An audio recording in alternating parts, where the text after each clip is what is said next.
Se você está passando pelo término do relacionamento, seja muito bem-vindo por aqui. Hoje a gente vai falar nesse vídeo sobre as 7 fases após o rompimento do relacionamento. E para isso eu vou trazer uma história. Imagine que você está num relacionamento. E esse relacionamento foi muito bacana, houve muita troca, houve também muitas promessas, houve muito carinho, houve respeito, mas por vários motivos, ou por alguns motivos que não foi declarado, a pessoa chama você para uma conversa e pede para você um tempo. Eu não sei o que você faria. Me conta aqui embaixo o que você faria. Se você tivesse num relacionamento e a pessoa, de repente, do nada, virasse para você, vamos conversar? E aí a pessoa chegasse para você, é que eu gostaria de pedir um tempo. Eu não sei você, mas isso aconteceu comigo. E na época, há 16, 17 anos atrás, eu virei para a pessoa e falei assim, não, você não quer dar um tempo, você quer terminar. E ele virou para mim e falou, sim, eu quero terminar. Aí eu falei, então não seja por isso. Terminamos? Tem mais alguma coisa para me falar? Ele falou, não. Então tá bom, deixa eu voltar, que eu tenho um compromisso. Olha, não foi fácil. Aquele dia, uma tempestade, ela se armou dentro de mim. Eu tive vontade de chorar, eu tive vontade de gritar, mas não, eu me mantive plena. Coloquei minha armadura e me mantive plena.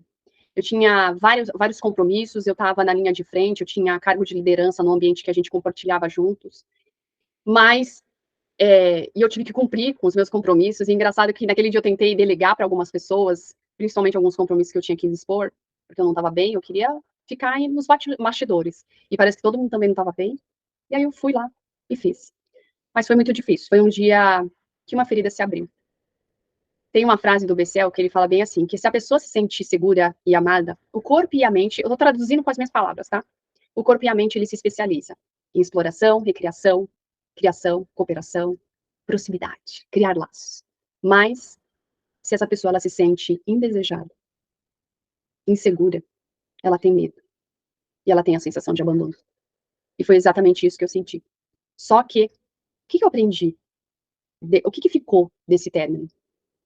É que a ferida que tinha se aberto naquela época, eu fiz tudo o que eu tinha conhecimento na época, e eu ofereci tudo que foi necessário para que aquela ferida, ela cicatrizasse. E cicatrizou. Hoje em dia, quando eu lembro daquele dia, eu agradeço, porque a vida me surpreendeu de uma tal forma. Eu tomei decisões que talvez se não tivesse acontecido aquilo, eu nunca teria tomado aquelas decisões.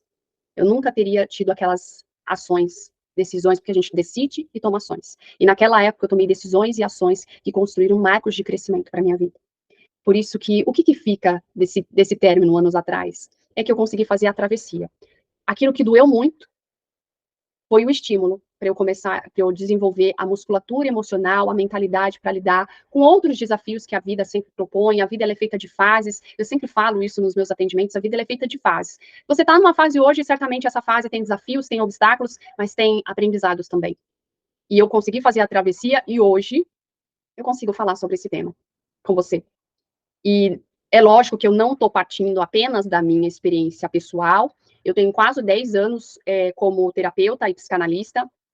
Tem as abordagens que eu estudo, e eu acredito muito que o autoconhecimento, ele te ajuda a te dar recursos. Quanto mais você se conhece, mais você consegue fazer a travessia para mudar de fase. Sair da dor, fazer a travessia, e aquilo se tornar o seu dom, a sua habilidade, o seu presente. Hoje é o meu presente, a vida me surpreendeu.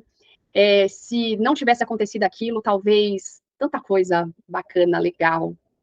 A vida, ela não tinha me surpreendido. Mas que bom que a vida, ela sempre nos surpreende. Apesar da dor, a gente escolher recomeçar, se refazer, se acolher. É sobre isso.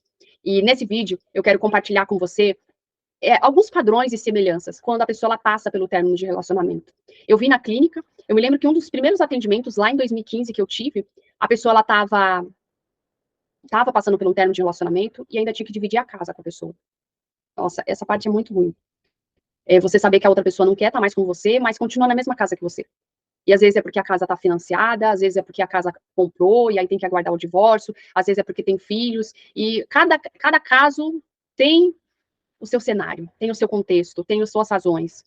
Mas, assim, existem alguns padrões e semelhanças importantes entre as pessoas quando ela passa pela experiência do término.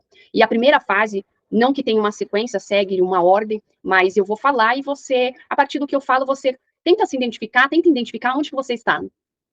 nesse processo, que é um processo que a gente experimenta como se fosse um luto. O nosso cérebro, ele processa como se fosse a perda de algo, como se fosse um braço que quebrou, uma perna, por isso que muitas pessoas relatam que sentem dor física, e a gente foi programado para se relacionar, eu já falei sobre isso no primeiro vídeo, se você não assistiu, eu recomendo que depois que você assistir esse, você vá lá para do segundo vídeo, e eu falo que nós fomos programados para criar laços. Só que no término, um laço é rompido. E para algumas pessoas, esse rompimento, ele dói numa intensidade muito forte. Algumas pessoas até experimentam uma das fases que eu vou falar aqui. A primeira fase que eu quero falar aqui é que quando a pessoa ela tá teve um caso em específico, acho que é melhor eu pensar em um caso. Esse primeiro caso que eu tive de término de relacionamento, e a pessoa ainda teve que conviver com a pessoa dentro de casa, porque tinha filhos, a pessoa estava num estado de perplexidade, de negação, sabe? É como se assim, não, isso não está acontecendo comigo. E aí a pessoa começa a voltar as lembranças, as falas, as conversas, os passeios, as viagens. Ela nega, não, isso não está acontecendo. Isso não tá. Às vezes a pessoa começa até a agir natural com a outra pessoa, como se não tivesse ouvido nada daquilo. É como, desse tipo de experiência, é como se a resposta que a pessoa dá para essa situação é uma dissociação. Eu nego, isso não está acontecendo comigo. Eu casei para morrer velhinho, para ficar velhinho junto. Como assim a pessoa não quer estar mais? A pessoa ela experimenta essa fase de negação, de perplexidade, fica perplexa. Só que tem uma segunda fase, que é quando a pessoa ela anseia por recuperação e proximidade. As fases elas se misturam, porque a mesma pessoa que está negando, ela também está buscando, sabe, recuperar. Não, deixa eu trazer um chocolate. Vamos programar uma viagem. Vai ter pessoas que vão querer marcar uma terapia de casal. Já aconteceu, de alguns casos procurarem a terapia, com a esperança de, quem sabe eu chego lá para ele ou para ela e falo, olha, eu estou fazendo agora terapia, eu vou mudar. E porque faz parte desse processo, dessa experiência.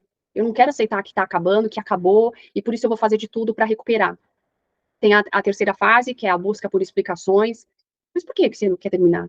Por que você não quer estar mais comigo? Por que você não me deseja? Por que você não me ama? A gente viajou, vamos viajar. É uma mistura de barganha, de tentar negociar, de tentar encontrar resposta. Tem a quarta fase, que é a fase da raiva e da indignação. Eu experimentei muito isso, com muita intensidade, na última experiência que eu tive. Senti muita raiva, porque eu lembrava do que ele tinha me falado, das promessas, daquilo que ele tinha falado e se comprometido, compromissos. Por isso que hoje em dia, depois daquela experiência, e eu fui aprendendo com isso, né, que não é o que a pessoa fala, é o que a pessoa faz. Às vezes a pessoa não faz porque ela tem algumas dificuldades, mas ainda assim, se a pessoa está se esforçando, ok. Mas se a pessoa só fala e existe uma distância, quase que um abismo, ela fala uma coisa, mas faz outra, aí é muita incongruência, aí a pessoa precisa realmente rever o que ela está falando. E nesse caso, eu senti muita raiva e indignação, porque eu me lembrava exatamente das falas durante o nosso relacionamento. E tem a quinta fase, que é a culpa e humilhação, que é quando a pessoa ela se culpa. Poxa, mas eu já atendi alguns casos, assim. Uma pessoa, ela, sabe, relacionamento é algo que eu digo nos meus atendimentos, relacionamento é 50-50. E tem algumas situações em relacionamentos que não é 50-50, principalmente quando há traição. Mas ainda assim tem pessoas que têm o padrão de se culpar, de entrar num processo de humilhação, sabe? De se culpar por ter falado, por ter feito, por ter brigado. E eu vou trazer nosso próximo vídeo vai ser sobre como superar a culpa após o término. Eu quero poder falar sobre isso. E esse vídeo, o objetivo é você identificar qual é a fase que você está. Porque quando você entende qual é a fase que você está experimentando, o próximo passo é você abrir um espaço, criar espaços, criar ambientes onde você possa fazer a travessia. E eu sei que tem alguns casos bem específicos que às vezes a pessoa está se relacionando, mas é os mesmos amigos, é os mesmos contatos. E aí é mais desafiador, né? De repente fazer um acordo, olha, não me fala mais dele. É evitar dar estímulos para que você continue se lembrando das coisas boas. Priscila, mas a gente teve tantas coisas boas, mas se terminou, é porque não estava tão bom assim. Eu sei que é desconfortável falar isso, mas superar o término de relacionamento passa por você aceitar a realidade, nua e crua. Tem a sexta fase, que é a fase onde a pessoa ela entra em um desespero. E até tem traços de melancolia, de depressão, não a depressão mesmo em si, mas um processo de depressão, né, de despedida, porque o término de relacionamento, ele é comparado com o processo de luto, só que a pessoa, ela continua viva. E tem a sétima fase, que é a fase de quando a pessoa, ela aceita. Sabe aquela frase que é clichê, mas tem tudo a ver, né? Aceita que dói menos. Quando a gente aceita, tá bom. Ele quer ir, ela quer ir, vá. Priscila, mas eu tenho filhos. Aí é mais desafiador. Mas é possível fazer a travessia. É possível você fazer a travessia sim. Porque eu sou a prova disso. É, eu tenho depoimentos na minha página. Se você quiser ver esses depoimentos, eu te envio. De pessoas que conseguiram fazer a travessia. Apesar dos filhos, apesar dos bens, apesar de toda uma história de 10, 15 anos juntos. É possível sim. E para fechar esse vídeo, eu quero deixar uma frase do Rubens Alves. Cuida do seu jardim e as borboletas virão. Quando a gente pensa em jardim, a gente esquece que nós somos um jardim e nós somos, ao mesmo tempo, também o jardineiro. E que a gente não deixa abandonar. Eu sei que tem algumas pessoas que, quando passa pelo término, a pessoa quer sair com os amigos para beber, ela quer extravasar. Ela, e não necessariamente seja ela, ele também, quer extravasar. Mas a melhor coisa que você faz pelo seu jardim é você tomar decisões e ações que promovam bem-estar e crescimento. Porque quando você oferece aquilo que o seu jardim precisa para florescer, para se recuperar dessa experiência, as borboletas vêm.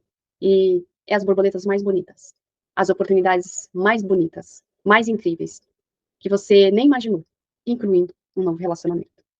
Eu espero que tenha sido útil para você esse vídeo. Me deixa saber aqui embaixo do que foi dito aqui, que valeu a pena você ficar aqui comigo esses minutos. E no próximo vídeo eu te aguardo como superar a culpa após o término. Não esquece, se inscreva no canal e aguarde nosso próximo vídeo na próxima semana.